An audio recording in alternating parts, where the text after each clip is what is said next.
Assalamualaikum warahmatullahi wabarakatuh. Apa kabar anak-anakku kelas 9? Bapak berharap semoga kalian dalam keadaan sehat dan tetap menjaga kesehatan. Baik anak-anakku, di semester yang kedua ini kita kembali belajar lewat video pembelajaran karena masih suasana pandemi atau COVID-19 sehingga kita tetap belajar lewat daring, yaitu lewat video pembelajaran.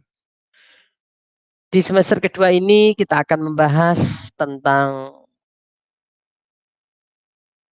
bab 8, yaitu beriman kepada qadha. Beriman kepada qadha dan qadar, yaitu mempercayai dengan sepenuh hati bahwa qadha dan qadar itu benar-benar ada. Yang pertama, pengertian beriman kepada qadha dan qadar serta takdir. Qadha yaitu hukum, keputusan, ketetapan, kehendak Allah Subhanahu wa taala atau ketentuan Allah yang belum terjadi sejak zaman azali. Itu dinamakan qadha. Qadar yaitu kepastian, ukuran, kekuasaan, perwujudan, kehendak Allah Subhanahu wa taala atau yang disebut ketentuan Allah yang sudah terjadi. Sedangkan takdir yaitu percaya bahwa segala apa yang terjadi di alam semesta ini seperti adanya sehat dan sakit, hidup dan mati, rezeki dan jodoh seseorang merupakan kehendak dan ketentuan dari Allah Subhanahu wa taala. Anak-anakku yang sama-sama Bapak sayangi, yang kedua yaitu macam-macam takdir. Takdir terbagi menjadi dua. Yang pertama yaitu takdir mu'alak. Apa itu takdir mu'alak? Takdir mu'alak yaitu ketentuan Allah Subhanahu wa taala yang mengikut sertakan peran manusia melalui usaha atau ikhtiarnya. Atau yang disebut takdir mu'alak adalah takdir yang bisa dirubah oleh manusia. Sebagaimana firman Allah dalam surat Ar-Ra'd ayat 11, Bismillahirrahmanirrahim. Innallaha la yughayyiru ma biqaumin hatta yughayyiru ma bi anfusihim.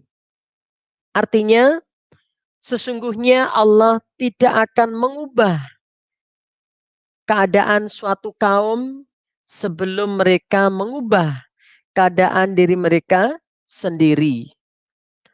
Atau Allah tidak akan merubah nasib suatu kaum kecuali kaum itu sendiri yang akan merubahnya.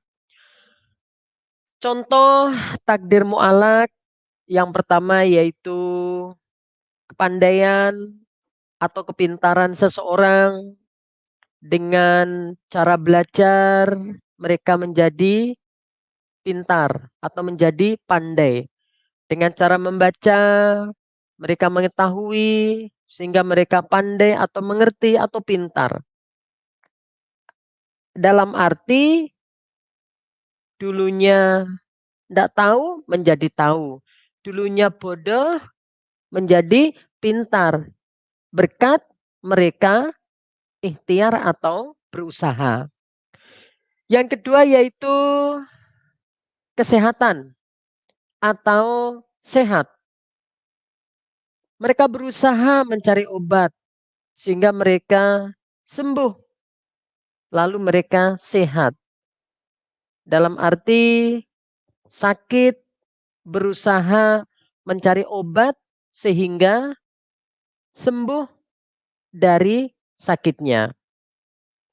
Yang ketiga yaitu kekayaan atau kemakmuran.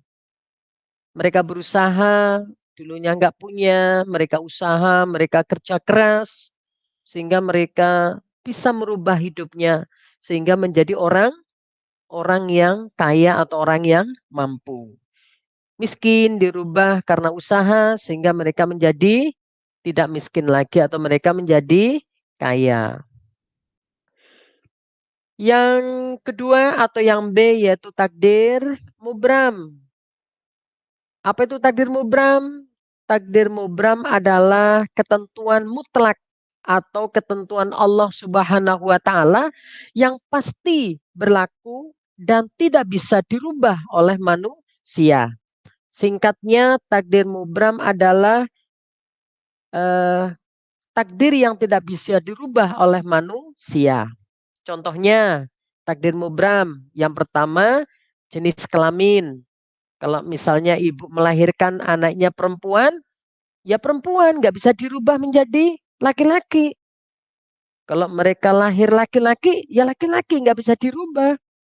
Ya, antara laki dan perempuan itu takdir mubram, tidak bisa merubah jenis kelamin pada saat lahir dari rahim ibu. Yang kedua yaitu kematian seseorang. Kullu nafsin dha'iqatul maut. Setiap makhluk yang bernyawa pasti akan mati. Kalau sudah meninggal, kalau sudah ajalnya tiba, tidak ada seorang pun yang bisa menunda-nunda ajal seseorang atau kematian seseorang. Yang ketiga, panjang pendek usia manusia. Misalnya Bapak sekarang ini 50 tahun. Tidak bisa saya naikkan menjadi 51 atau mungkin 49 atau mungkin Bapak mudahkan 43 misalnya bisa.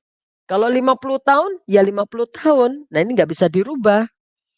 Yang keempat, api memiliki sifat panas.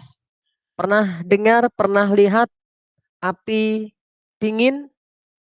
Tidak ada kan? Kecuali kehendak Allah, yaitu mukjizat Nabi Musa, ya. Maaf, bukan Nabi Musa, Nabi Ibrahim, ya. Dibakar, lalu api berubah menjadi dingin karena dapat mukjizat dari Allah Subhanahu wa taala, yaitu eh, Nabi Ibrahim tidak mempan dibakar oleh api. Es, tidak ada es menjadi panas. Es tetap dingin. Ini merupakan takdir mubram. Tidak bisa dirubah oleh manusia tanpa izin Allah Subhanahu wa taala yang pernah dialami oleh Nabi Ibrahim alaihi salam. Yang kelima yaitu kejadian hari kiamat. Ya, kejadian hari kiamat sekarang sudah terjadi. Yang disebut dengan kiamat sugro atau kiamat kecil ya. Tanda-tandanya tanah longsor. Jadi kalau sudah tanah longsor ya sudah nggak bisa dirubah. Tanah longsor, banjir bandang, gempa bumi, banjir di mana-mana. Ini merupakan tanda-tanda kiamat kecil atau kiamat sugro. Ini sudah terjadi. Lebih-lebih nanti kiamat kubro, tidak ada yang bisa merubah. Ya, itu. Sebagaimana firman Allah dalam Al-Quran surat Al-A'raf ayat 34. Bismillahirrahmanirrahim. Walikulli ummatin ajal. Faida ja'a ajaluhum la yastakhiruna sa'atau wa la yastaqdimun. Artinya, dan setiap umat mempunyai ajal. Batas waktu. Apabila ajalnya tiba, mereka tidak dapat meminta penundaan atau percepatan sesaat pun. Jadi kalau sudah waktunya meninggal, ya sudah, ya meninggal, ya, jadi nggak bisa ditunda-tunda ajal seseorang itu. Yang ketiga yaitu fungsi beriman kepada qada dan qadar. Yang pertama, menenangkan jiwa, ia merasa senang dan menerima dengan ikhlas atas semua ketentuan atau kehendak Allah Subhanahu wa taala. Yang kedua, senantiasa bersifat atau bersikap sabar dan syukur. Dan yang ketiga, menumbuhkan sifat optimis. Dan yang terakhir, yang keempat, yaitu menjauhkan diri dari sifat sombong. Walatan sifil ardi maroha. Janganlah kamu sombong di muka bumi. Ya, ini. Anak-anakku yang sama-sama Bapak sayangi, mungkin itu yang perlu Bapak sampaikan di bab 8. Bapak hanya menyampaikan ringkasan-ringkasannya saja karena Bapak tahu kalian memiliki buku paket semuanya, silakan dipelajari penjelasan-penjelasan tentang bab 8 yaitu beriman kepada qada dan qadar. Silakan Anda kerjakan soal yang terdapat pada buku paket halaman 173 dari nomor 1 sampai dengan nomor 5 di kertas folio bergaris. Dan sekali lagi anak-anakku tetap menjaga kesehatan dan tetap kita mempraktekkan 3M. Yang pertama yaitu memakai masker, yang kedua mencuci tangan pakai sabun, dan yang ketiga yaitu selalu berupaya untuk menghindari kerumunan. Terima kasih. Assalamualaikum warahmatullahi wabarakatuh.